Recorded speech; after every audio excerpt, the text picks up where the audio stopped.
जय हिंद दोस्तों। तो हम लोग पहुंच चुके हैं अपना छठा पार्ट में सोशल इश्यूज। और आज का हमारा टॉपिक है इंटरनल माइग्रेंट्स। ठीक है। तो माइग्रेंट्स तो सुने थे, लेकिन अब इंटरनल माइग्रेंट्स क्या होता है हम लोग उस पर भी देखेंगे। और इस टॉपिक में मेंस के पॉइंट ऑफ व्यू से बहुत सारा चीज़ बन सकता है, तो इस टॉपिक को बहुत अच्छे से करना है। ठीक है। लेकिन इससे related topic social security of informal workers already हमने कर रखा है, तो उसमें बहुत सारा हम लोग चीज़ ऐड ऑन करेंगे इस वाले टॉपिक से। ठीक है। तो बहुत मज़ा आने वाला। जब भी कोई टॉपिक पढ़ा हुआ है ना, उसको दोबारा कुछ उसमें ऐड ऑन करने मिलता है तो बहुत मज़ा आता है कि हाँ भाई ये चीज़ पढ़ा हुआ है मेरा। ठीक है। ठीक है। ओके। तो सुप्रीम कोर्ट ने जो पिछले साल प्रॉब्लम हुआ था माइग्रेंट्स का, तो सुप्रीम कोर्ट ने केस उठा लिया कि भाई अब हम लोग इसमें जजमेंट सुनाएंगे। और सुप्रीम कोर्ट का जजमेंट आ गया है। तो देखिए सुप्रीम कोर्ट ने जजमेंट दिया कि one nation one ration card दीजिए। ठीक है। तो लोगों को, माइग्रेंट्स को खाना नहीं मिल पा रहा था, तो आप लोग खाना का व्यवस्था कीजिए कि माइग्रेंट्स जो बिहार का, अगर उनको पास राशन कार्ड है तो महाराष्ट्र में या मध्य प्रदेश में कहीं भी जाकर भी खाना ले सकता है। ठीक है। तो ये व्यवस्था किया जाए। और जो सरकार को पूछा गया कि भाई प्रॉब्लम है माइग्रेंट्स का सॉल्व कीजिए, तो सरकार बोलता है हमारे पास तो डेटा ही नहीं है। तो ये डेटा को सॉल्व करने के लिए भी सुप्रीम कोर्ट ने ऑर्डर दिया कि नेशनल डेटाबेस बनाइए फॉर अनऑर्गेनाइज्ड वर्कर्स। ठीक है। तो ये दो मेन प्रोविजंस थे सुप्रीम कोर्ट का जजमेंट का। ठीक है। ओके। यहाँ पर देखिए total migrants in India 232 million 1991 में था, और 2011 में 450 मिलियन हो गया, मतलब करीब करीब डबल, लगभग डबल हो गया। ठीक है। ओके। ओके। देखिए इस टॉपिक में डेटा बहुत है, भर भर के डेटा दिया हुआ है, लेकिन उसमें से हम पूरा जब टॉपिक कर लेंगे 10-15 डेटा को मैंने हाईलाइट किया, उसमें से 4-5-6 डेटा जो सबसे इंपॉर्टेंट लगेगा, जो सबसे यूनिक होगा, जिसका जिसका यूज़ हम लोग ज़्यादा जगह कर सकते हैं। ठीक है। उसको हम लोग छाट के रख लेंगे, उसको हम लोग यूज़ करेंगे। ठीक है। सारा डेटा याद नहीं रखना है। ओके। ओके। यहाँ पर देखिए 450 मिलियन, अभी हमने बात की कि 450 मिलियन इंटरनल माइग्रेंट्स है। ओके। उसमें से 68% फीमेल्स है। देखिए ये जो क्वेश्चन है ना कि ज़्यादा माइग्रेंट्स फीमेल क्यों करती है, तो इस पर क्वेश्चन आ चुका है यूपीएससी का। यूपीएससी का क्वेश्चन आया नहीं, बट मैंने किया, मैंने लिखा है सब क्वेश्चन। मुझे मालूम नहीं है ये प्रीवियस ईयर क्वेश्चन का या फिर कहीं से मैंने जनरली क्वेश्चन ढूंढा था वहाँ से लिखा हूँ मैं। तो ये मतलब यूपीएससी क्या नहीं पूछेगा कि क्या क्या है भाई, रेट बताओ, उसका परसेंटेज बताओ। यूपीएससी पूछेगा क्यों ऐसा आता है। ठीक है। ओके। देखिए इकोनॉमिक सर्वे ने बताया कि 5 से 6 मिलियन माइग्रेंट्स हर साल होता है। ठीक है। 2001 से 2011 तक 5 से 6 साल लोग जो है हर साल माइग्रेंट किए। ठीक है। उसमें से इंटर स्टेट, एक स्टेट से दूसरे स्टेट 60 मिलियन है, लेकिन इंट्रा स्टेट, एक डिस्ट्रिक्ट से दूसरे डिस्ट्रिक्ट में, सेम स्टेट में 80 मिलियन है। ठीक है। तो ये बहुत ही सोचने वाली बात है, और इस पर क्वेश्चन पूछ सकता है यूपीएससी कि ऐसा क्यों है। ठीक है। ओके। देखिए हर चीज़ को पढ़ने के पहले आपको रट्टा नहीं मारना, आपको सोचना है भाई ऐसा क्यों हो सकता है। आपको उसका डायमेंशन को पकड़िए अपना, जो भी हमारा डायमेंशन है, फ्रेमवर्क है, SPECEIL, इस तरीके से हमने बना के रखा हुआ है। ठीक है। तो उस फ्रेमवर्क को पढ़ के आप पॉइंट्स को सोचना शुरू कीजिए, तो आपको ऑलरेडी 3-4 पॉइंट्स आराम से मिल जाएंगे। ठीक है। इस तरीके से आपको अप्रोच करना है यूपीएससी के आंसर्स को। तो और बताया कि इंटर स्टेट माइग्रेंट जो है इंडिया में 1% है, लेकिन यूएस में 10%, मतलब 10 गुना ज़्यादा। ठीक है। तो ये आप यूज़ कर सकते हो इंटरनेशनल वाला डायमेंशन को यूज़ करके। Okay. Issue affecting internal migrants. देखिए लेबर मार्केट में प्रॉब्लम क्या क्या है।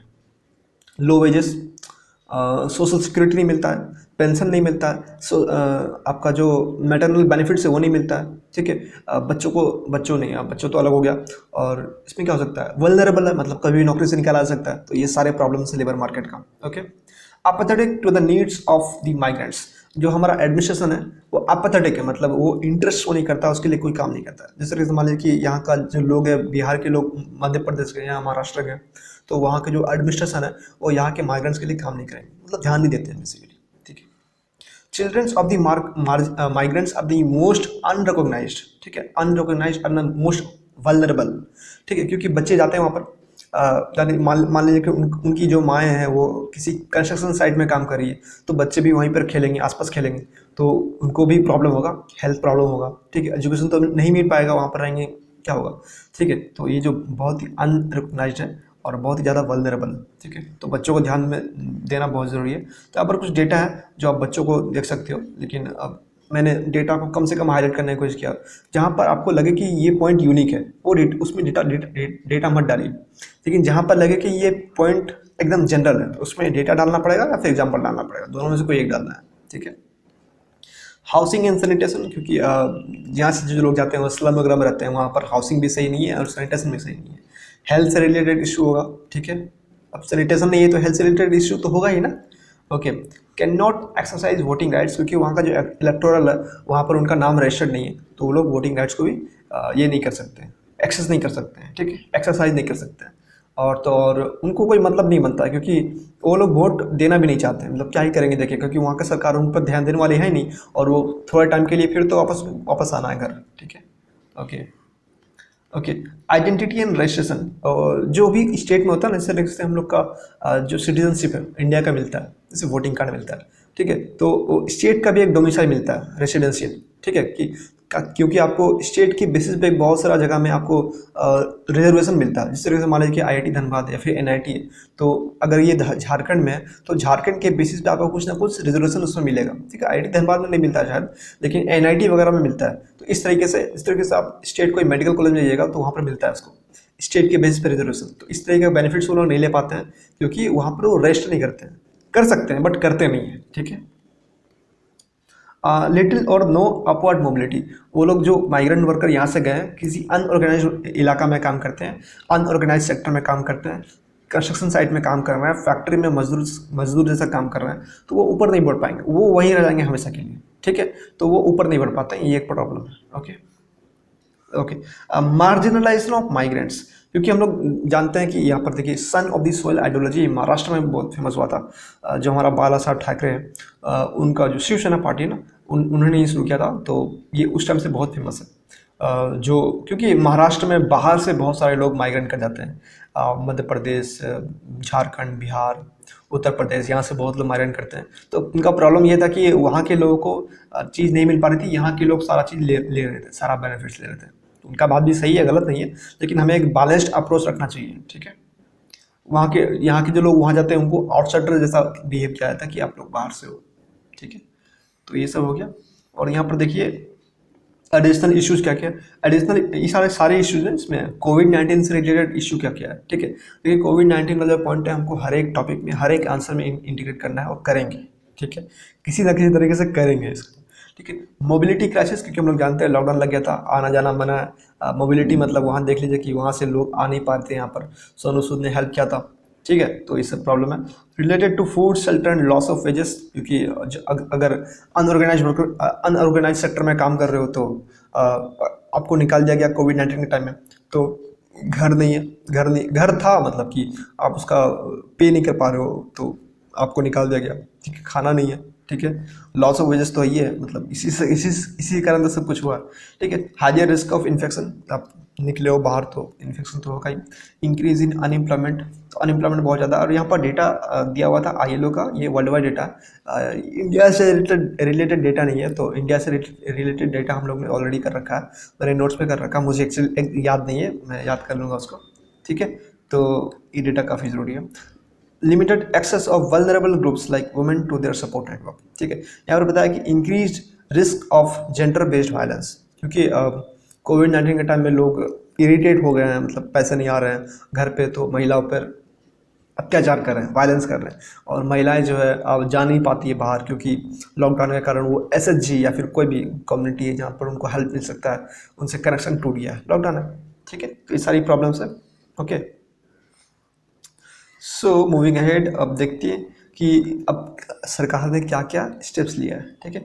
One nation one ration card already हमने बात कर रखा, प्रधानमंत्री श्रम योगी मनधन, ठीक है, तो इसमें गवर्नमेंट ने ओल्ड एज प्रोटेक्शन के लिए, मतलब जो बूढ़े लोग हो गए हैं उनको पेंशन देने के लिए, ठीक, ये वाला स्कीम को लेकर के आया है, ठीक है।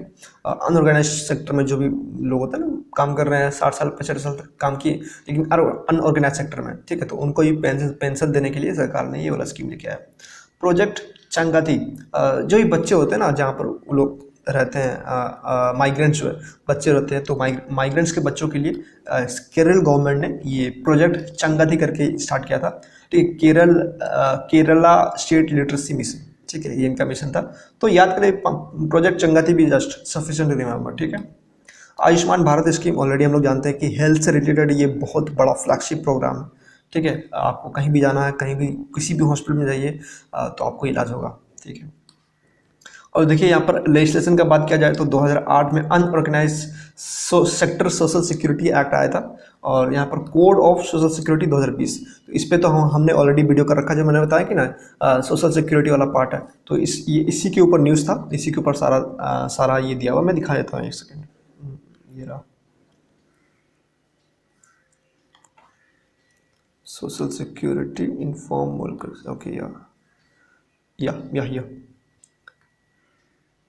इसको थोड़ा छोटा कर देता हूँ, ठीक है। देखिए कोड ऑन सोशल सिक्योरिटी 2020, इसके ऊपर मैंने पूरा कर रखा है। डेटा भी अब कुछ एक डेटा है, और जो डेटा हमें वहाँ से मिलेगा हम लोग उसको इसमें इंटीग्रेट कर देंगे, ठीक है। और देखिए कॉन्स्टिट्यूशनल प्रोविजंस भी दिया हुआ है, किस तरीके से हमारा सोशल सिक्योरिटी संविधान में दिया हुआ है, उसके बारे में से पूछना है, क्योंकि क्वेश्चन में अगर आप कॉन्स्टिट्यूशनल प्रोविजंस को मेंशन करते हैं तो आपका मार्क्स बढ़ जाएगा उससे, ठीक है। ये एड ऑन वाला चीज़ है, ठीक है। और यहाँ पर देखिए सिग्निफिकेंस काफ़ी कॉमन चीज़ है, तो आप इसको इग्नोर कर सकते हो। और यहाँ पर सोशल सिक्योरिटी जो स्कीम्स है, ठीक है, वो है यहाँ पर। इसका चैलेंजेस क्या है, और उसके बाद जो प्रोविजंस है, की प्रोविजंस है सोशल सिक्योरिटी का, वो भी हमने यहाँ पर लिख के रखा है, ठीक है। तो मैं इसको शेयर कर दूंगा, एक साथ शेयर कर दूंगा, 2-3 दिन में मैं शेयर कर दूंगा इसको, ठीक है। ओके, देखिए एम्प्लॉयमेंट के लिए गरीब कल्याण रोजगार अभियान, सरकार ने गरीब कल्याण रोजगार अभियान चलाया था, ताकि जो लोग वहाँ से शहर से बाहर वापस आ रहे हैं अपने गांव में, उनको रोजगार मिल पाए, ठीक है। ओके, अब देखिए चैलेंजेस क्या है। चैलेंजेस है कि इन एडुकेट डेटा नहीं है हमारे पास, ठीक है। और जो डेटा है भी वो एकदम डिकेड ओल्ड है, 2011 का सेंसस है, तो वो उसको पुराना प्रॉब्लम है। और देखिए इंटरस्टेट माइग्रेंट वर्कमैन एक्ट 1979, इसमें जो है सिर्फ और सिर्फ जो स्टेट मतलब क्रॉस स्टेट मतलब एक स्टेट से दूसरे स्टेट जो लेबर जा रहे हैं उनका प्रॉब्लम के बारे में बताया गया है। इस तरीके से हमने देखा कि इंट्रा स्टेट 80 मिलियन लोग हैं और इंटर स्टेट 60 मिलियन लोग हैं, ठीक है। तो इंट्रा स्टेट के बारे में भी हमें प्रोग्राम बनाना चाहिए, तो पॉलिसी गैप है अभी इसमें, ठीक है। और यहाँ पर देखिए national minimum social security package, इसके बारे में हमने पिछले टॉपिक में बात किया है कि उनको जो कोड ऑफ सोशल सिक्योरिटी 2020 है जो हमने अभी दिखाया, उसमें प्रॉब्लम ये है कि एक नेशनल मिनिमम नहीं है। इसका मतलब कि अगर आपका कंपनी 10 से 20 एम्प्लॉयज से नीचे है, ठीक है, तो आपको ये मैंडेटरी नहीं है कि आप अपने वर्कर्स को सोशल बेनिफिट्स दीजिए, ठीक है, मैंडेटरी नहीं है। तो ये एक बड़ी प्रॉब्लम है, ठीक है। उसी को बोलते हैं एक मिनिमम सोशल सिक्योरिटी बेनिफिट्स नहीं है। किसी कंपनी में ये छूट दिया गया कि आपको नहीं देने की ज़रूरत है, ओके। और मैंडेटरी रजिस्ट्रेशन के लिए भी नहीं है, इनफॉर्मल वर्कर्स को मैंडेटरी रजिस्टर करने की ज़रूरत नहीं है, ठीक है। ये एक प्रॉब्लम है। लैक ऑफ अटेंशन में आप सब कुछ डाल सकते हो, बीट एडमिनिस्ट्रेशन, बीट गवर्नमेंट, सब कुछ डाल सकते हो, ठीक है। ओके, यहाँ पर देखिए ये एक बहुत ज़्यादा इंपॉर्टेंट है, मुझे लगता है कि सबसे इंपॉर्टेंट डेटा यही है। इस वाले डेटा को हम लोग बहुत जगह यूज़ कर सकते हैं, ठीक है। तो इसमें बताया गया कि हमारा जो गवर्नमेंट है ना, उनका जो सोशल सिक्योरिटी के लिए स्कीम्स निकलते हैं उनका इन्वेस्टमेंट घट गया, ठीक है। 1.6% था 2013-14 में, और अभी 1.28% हो गया, मतलब घटा दिया गवर्नमेंट इस स्कीम से पैसा डालना। तो ये बहुत बड़ा पॉइंट है, और इसको हम लोग हर जगह यूज़ कर सकते हैं, ठीक है। इसको हम लोग कंक्लूजन में भी यूज़ कर सकते हैं, और पॉइंट में तो यूज़ कर ही सकते हैं, ओके। अब रोड एड में देखिए यहाँ पर सारा का सारा कॉमन पॉइंट्स है, ठीक है। इसमें बताया गया कि हम लोग को माइग्रेशन को मेन स्ट्रीम करना पड़ेगा, मेन स्ट्रीम मतलब कि उन पर फोकस देना पड़ेगा, उनका जो प्रॉब्लम है उसको सॉल्व करना पड़ेगा, ठीक है। स्पेस आउटरीच स्ट्रैटेजीज मतलब स्पेशल आउटरीच स्ट्रैटेजीज मतलब उनके लिए एक स्पेशल प्लानिंग करनी पड़ेगी, स्ट्रैटेजी बनाना पड़ेगा, ठीक है। प्रायोरिटाइज इम्प्लीमेंटेशन मतलब अगर स्कीम्स तो बहुत सारे स्कीम्स है, तो उसको इम्प्लीमेंट करने के लिए हम लोग को प्रायोरिटाइज करना पड़ेगा। सेंसिटाइज एंड ट्रेन, जो भी पॉलिसी मेकर्स स्टेट गवर्नमेंट से एडमिनिस्ट्रेशन है सबको ट्रेन करना पड़ेगा, ठीक है। कैपेसिटी बिल्डिंग वाला पॉइंट है ये। Revise design of census and service, basically ये डेटा वाला पॉइंट है, डेटा हम लोग को इकट्ठा करना पड़ेगा एक तरीके से, ठीक है। और यहाँ पर बताया कि स्टेट लेवल रिसर्च इंस्टीट्यूशन बनाइए, हर एक स्टेट में एक इंस्टीट्यूशन बनाइए, ठीक है। तो बेसिकली ये इंफ्रास्ट्रक्चर वाला पॉइंट है, ठीक है। तो देखिए कनेक्ट करना पड़ता है, आप एक कॉमन फ्रेमवर्क बनाइए, उससे कनेक्ट कीजिएगा तो याद करना इजी हो जाएगा, ओके। कैपेसिटी ऑफ पंचायत, ये लोकल गवर्नमेंट वाला पॉइंट है। कैपेसिटी बिल्डिंग वाला, कैपेसिटी कम्युनिटी पार्टनरशिप वाला पॉइंट है, ठीक है। और माइग्रेंट लेबर सेल्स मतलब जहाँ भी माइग्रेंट लेबर आ रहे हैं तो उनको कोई अगर प्रॉब्लम हो तो वहाँ पर आके बता सकते हैं, ठीक है। मतलब जो भी उनको हेल्प चाहिए वहाँ से ले सकते हैं, ठीक है। और यहाँ पर national minimum social security scheme for informal workers, हमने ऑलरेडी इस पर बात कर रखा है, ठीक है। ये टॉपिक काफ़ी मज़ेदार है और इस पर क्वेश्चंस आते रहते हैं हमेशा, तो ये टॉपिक करना काफ़ी ज़रूरी है। और पिछला टॉपिक में जो भी था हम लोग इसमें से उसमें इंटीग्रेट करेंगे। जो डेटा मेरे लिए इंपॉर्टेंट नहीं होगा हम उसको वॉश आउट कर देंगे, ठीक है। Okay, so will meet in the next video, population control policy. देखिए पॉपुलेशन हमारा GS1 में एक्सक्लूसिवली मेंशन्ड है, ये टॉपिक काफ़ी काफ़ी काफ़ी इंपॉर्टेंट है। So will meet in that topic, topic number 6.2। So thank you for listening.